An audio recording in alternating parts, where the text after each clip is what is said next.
بسم اللہ الرحمن الرحیم۔ رسول صلی اللہ علیہ وسلم کی 10 عادت مبارکہ۔ آنکھوں کا مساج، کھانا کھانے کے بعد پانی نہ پینا، کھانے کے بعد کچھ دیر بیٹھے رہنا، جسم کا پورا نظام 11 سسٹم پر۔ آج میڈیکل سائنس بتاتی ہے، آج علم و تحقیق سے جو باتیں سامنے آئی ہیں۔ رسول صلی اللہ علیہ وسلم کی 10 عادت مبارکہ۔ آپ صلی اللہ علیہ وسلم پوری حیات طیبہ بیمار نہ ہوئے۔ السلام علیکم ویورز، اس ویڈیو کو آخر تک ضرور دیکھیں۔ نمبر 1، صبح جلد اٹھنا۔ رسول صلی اللہ علیہ وسلم صبح بہت جلد اٹھ جایا کرتے، بلکہ ایسی کوئی روایت نہیں ملتی کہ آپ صلی اللہ علیہ وسلم تہجد بھی کبھی کف وسلم کی تہجد ہے قضا ہوئی اور سورج نکلنے سے کچھ آنکھوں کا مساج۔ صبح نیند سے اٹھنے کے بعد رسول صلی اللہ علیہ وسلم آنکھوں کا مساج فرمایا کرتے تھے۔ جسم کا پورا نظام 11 سسٹم پر مشتمل ہوتا ہے۔ نیند سے اٹھنے کے بعد یہ سسٹم بحال ہونے میں 11 سے 12 منٹ لیتا ہے۔ اگر آپ آنکھوں کا مساج کرتے ہیں تو یہ فورتھ سسٹم 10 سے 15 سیکنڈ میں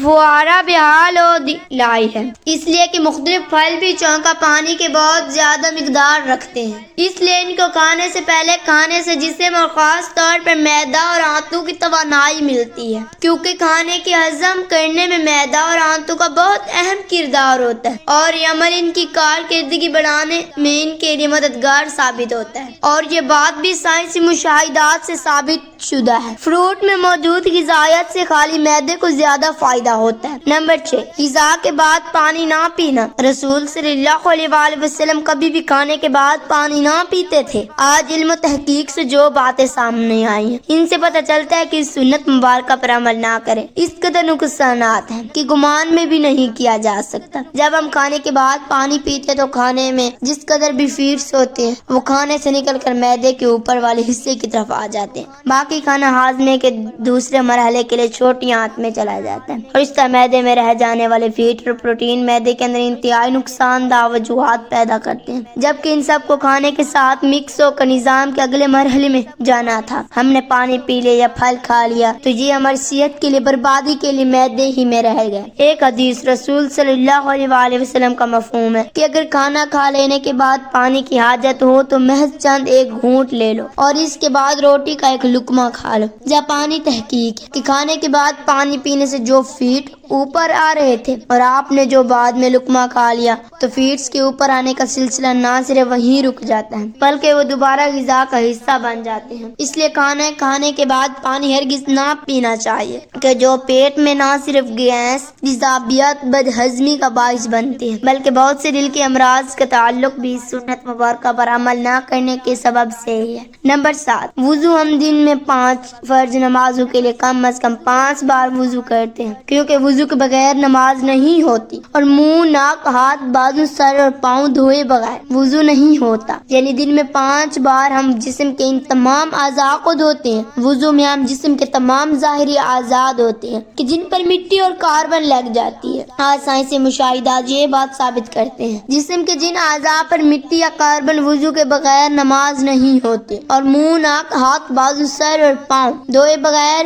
وضو نہیں ہوتا، یعنی 10 میں 5 بار ہم جسم کے ان تمام اعضاء کو دھوتے ہیں۔ وضو میں ہم جسم کے تمام ظاہری اعضاء دھوتے ہیں کہ جن پر مٹی اور کاربن لگ جاتی ہے۔ آج سائنسی مشاہدات یہ بات ثابت کرتے ہیں کہ جسم کے جن اعضاء پر مٹی یا کاربن لگ جاتی ہے تو اگر ان کو صاف نہ کیا جائے اور وہ جسم کے اس حصے پر زیادہ دیر لگے رہے تو ان اعضاء اور دوا کا کنیکشن کمزور ہو جاتا ہے، یعنی جسم کا اعصابی نظام کمزور ہو جاتا ہے۔ چنانچہ وہ مسلسل دماغ کو یہ پیغام بھیج رہے ہوتے ہیں کہ جسم پر کوئی چیز آ گئی ہے اور اس کی صفائی کا اہتمام کیا جائے۔ اگر ایک شخص صبح عمود ہوتا ہے اور اس کے بعد شام میں آ کر دھوتا ہے تو اس کے اعضاء اور دماغ کا تعلق کمزور پڑ جاتا ہے کہ جسم کے بعد میں وہ بہت سے اعصابی مسائل کا شکار ہو سکتا ہے۔ اسلام کم از کم دن میں 5 بار آپ کے اعضاء کی صفائی کا بندوبست کرتا ہے اور جمعے کے روز ناخن، زیر ناف اور بغلوں کے بغیر ضروری بال کاٹنے سمیت مکمل صفائی کا اہتمام کرتا ہے۔ رسول صلی اللہ علیہ وسلم نے نہ صرف ایسا کرنے کا حکم فرمایا بلکہ یہ سب آپ صلی اللہ علیہ وسلم کی سنت مبارکہ کا حصہ بھی ہے۔ نمبر 8، جلد سونا۔ رسول صلی اللہ علیہ وسلم کی ایک اور عادت مبارکہ یہ بھی تھی کہ آپ صلی اللہ علیہ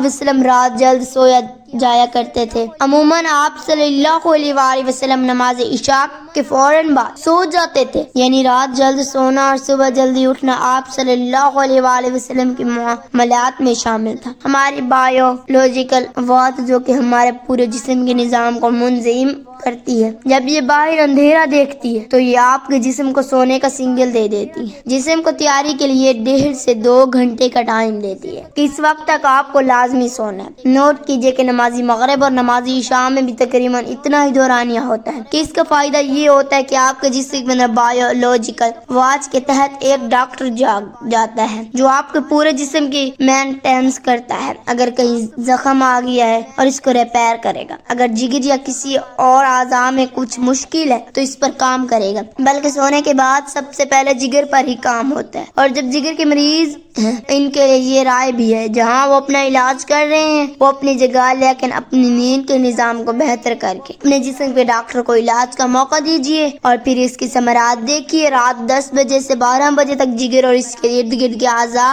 مینٹینس ہوتی ہے اور اس کے بعد درجہ بدرجہ پورے جسم کی مینٹینس ہوتی ہے اور یہ عمل روزانہ کی بنیاد پر ہوتا ہے۔ اللہ رب العزت نے آپ کے جسم میں ایک آٹومیٹک نظام رکھا ہے اور یہ نظام تب کام کرتا ہے کہ جب آپ جلد سونے کی عادت اپناتے ہیں۔ عہد جہالت میں عربوں میں ایک روایت تھا کہ رات کے کھانے کے بعد ان کے وہاں شعر و شاعری اور دیو ملائی کہانیوں کی محفلیں ہوتی تھی جو رات گئے 2 بجے تک چلتی رہتی تھی، اور اس ماحول میں رسول صلی اللہ علیہ وآلہ وسلم کا رات جلدی سونا بھی ان کے نزدیک ایک قابل اعتراض عمل تھا۔ یہ تو عہد جہالت تھا، لیکن آج ماڈرن دور کا دعویٰ کرنے والے ہم مسلمان کے ہاں بھی دیر تک جاگنے کو نہ صرف قابل اعتراض نہیں سمجھا جاتا بلکہ کچھ حد تک تو قابل فخر بھی جانا جاتا ہے۔ عہد جہالت کی محفلوں کی جگہ آج ماڈرن انٹرنیٹ اور سیٹلائٹ ٹیکنالوجی نے لے لی ہے، لیکن جلد سونا رسول صلی اللہ علیہ وآلہ وسلم کے معاملات میں تھا کیونکہ جسم کے اندرونی ڈاکٹر کی افادیت سے واقف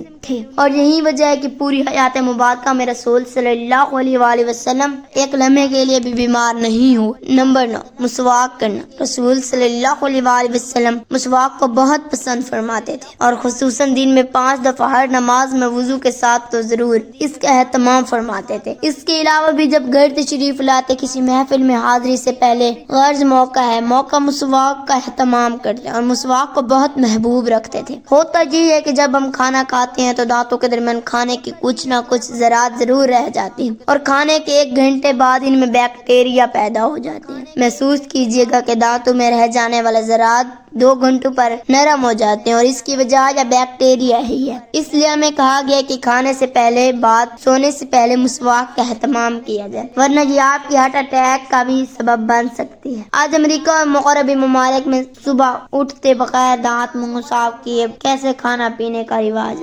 عام ہے جو ان میں طرح طرح کی بیماریوں کا سبب بن رہا ہے۔ آسٹریلیا کی ایک یونیورسٹی نے ہارٹ اٹیک کے 500 مریضوں پر تحقیق کی۔ انہوں نے جہاں اور بہت سی وجوہات بیان کی، وہاں ایک کامن وجہ یہ بھی سامنے آئی کہ یہ لوگ ٹوتھ برش کرنے کے عادی نہ تھے، جس کے سبب ان کے دانتوں میں جمع میل پیٹ میں جا کر اس قدر ملٹی پلائی ہوا کہ وہ ہارٹ اٹیک کی آرٹریز کو بلاک کرنے کا سبب بنا۔ ان کو ہارٹ اٹیک کا اصل سبب ان کے دانتوں کا میل تھا، جبکہ ہم رسول صلی اللہ علیہ وآلہ وسلم نے مسواک کی حد تک تلقین فرمائی کہ ایک موقع پر فرمایا کہ اگر امت پر بھاری نہ ہوتا تو میں امت پر مسواک کو فرض قرار دیتا۔ آج کی ماڈرن سائنس یہ ثابت کر چکا ہے کہ جن لوگوں کو ٹوتھ برش زیادہ استعمال کرنے کی عادی ہوتی ہے ان کو غصہ کم آتا ہے اور وہ اکثر ٹھنڈے مزاج پر سکون رہتے ہیں۔ جس شخص کو زیادہ غصہ آتا ہے، وہ بلڈ پریشر اکثر ہائی رہتا ہو، طبیعت میں بے چینی ہو تو وہ زیادہ سے زیادہ مسواک کیا کرے۔ 2-3 ماہ میں وہ اس کے حیران کے معجزاتی اثرات پائے گا۔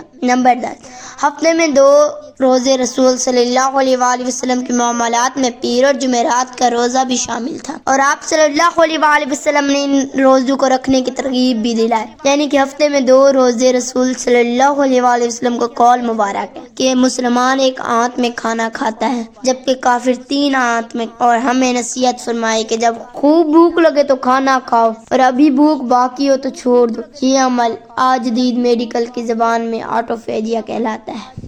یہ انسانی جسم کو صحت مند رکھتا ہے۔ اللہ پاک سے دعا ہے کہ اللہ پاک ہمارے پیارے نبی حضرت محمد صلی اللہ علیہ وآلہ وسلم کی ان عادات پہ عمل کرنے کی توفیق عطا فرمائے اور ہمارا خاتمہ ایمان پر فرمائے، آمین ثم آمین۔ میرا سنانا اور آپ کا سننا اللہ تعالیٰ اپنی بارگاہ الہی میں منظور و مقبول فرمائے، آمین۔ اپنا خیال رکھیے گا، دعاؤں میں یاد رکھیے گا، آمین یا رب العالمین۔